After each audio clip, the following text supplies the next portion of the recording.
এটা তো দেখছি ইংরেজিতে লেখা, বাবা রে বাবা। আচ্ছা দেখি যে উইথাউট ডিভোর্সিং দ্য বয়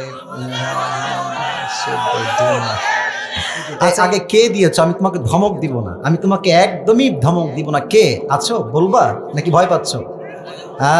সোনামণি, দাল মে কুছ কালা তো জরুর হ্যায় ইহাঁ পে। আচ্ছা ঠিক আছে, যাও, আমি বলবো না, আমি আজকে তোমাকে নাম বলতে বলছি না। আচ্ছা ঠিক আছে, আমরা পড়ি, কি প্রশ্ন দিয়েছে পড়া ট্রাই করি।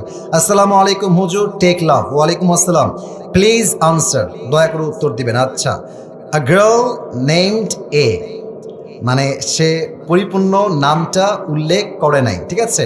সে লিখেছে marriage a boy named B without her parents permission, মানে একটা মেয়ে এবং একটা ছেলে, এই যে এ দিয়ে বি দিয়ে নাম দিয়ে বুঝাইছে, তারা আব্বা আম্মার পারমিশন ছাড়া বিয়ে করেছে।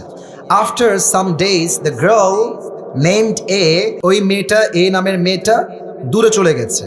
And marriage another boy named C without divorcing the boy named B, what should they do now?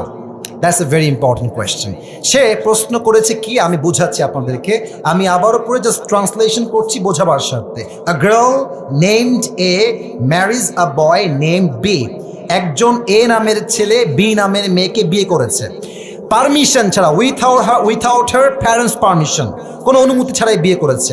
After some days the girl named A marriage another boy, অর্থাৎ যেই মেয়েকে সেই প্রথম যুবক বিয়ে করেছিল, ওই মেয়েটা আরেক যুবককে বিয়ে করে ফেলেছে। এখন সে লিখেছে, এখন সে বলতেছে without divorcing the boy name B, অর্থাৎ আগে যে যুবকের সঙ্গে বিয়ে হয়েছিল তাকে ডিভোর্স দেওয়া ছাড়াই এই মেয়েটা আরেক জায়গায় বিয়ে করেছে। What should they do now? এখন তার প্রশ্ন হচ্ছে হুজুর তারা কি করবে? প্রথম কথায় আমি বলতে চাই, মেয়েটার বিয়েটা হয় নাই। এর কারণ কি, যদি কোনো মেয়ে সেকেন্ড কোনো বিয়ে করতে চায় তার স্বামীকে রেখে, তার স্বামীকে তাকে তালাক দিতে হবে। তালাক দিলেই হবে না, 3টা পিরিয়ড পার করতে হবে। 3টা পিরিয়ড যখন পার হবে, তখন স্বামী এবং স্ত্রীর মাঝে রিলেশনশিপটা ফুললি ব্রেকআপ হবে। তখন মেয়েটা চাইলে অন্য কোনো জায়গায় বিয়ে বসতে পারে। এখন সে যে প্রশ্ন করেছে, এই প্রশ্ন হচ্ছে এমন, হুজুর সে ওই প্রথম ছেলেকে ডিভোর্স না দিয়ে আবার আরেক জায়গায় বিয়ে করেছে। আমার মনে হয় যেই মেয়ে প্রথম স্বামীর থেকে ডিভোর্স না নিয়েই অন্য কোথাও বিয়ে বসে যায়, তার চরিত্রে নিশ্চিত ভেজাল আছে যুবক ভাইরা। আর আমি একটা কথা মনে প্রাণে বিশ্বাস করি, বিশ্বাস বড় একটা দামি জিনিস, সস্তা মানুষ বিশ্বাসের মান ধরে রাখতে পারে না।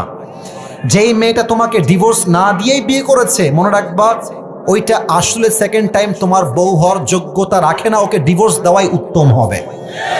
তবে মেয়েটা যদি এখন সত্যি বিয়ে করে সংসার করে, আমি আপনাকে কোরআন দিয়ে বলছি, হাদিস থেকে বলছি, কোরআনের চোখ দিয়ে বলছি, হাদিসের চোখ দিয়ে বলছি, মাসআলার চোখ দিয়ে বলছি, মেয়েটা এখন স্বামীর সঙ্গে থাকলেও জেনা হবে, শুইলেও জেনা হবে,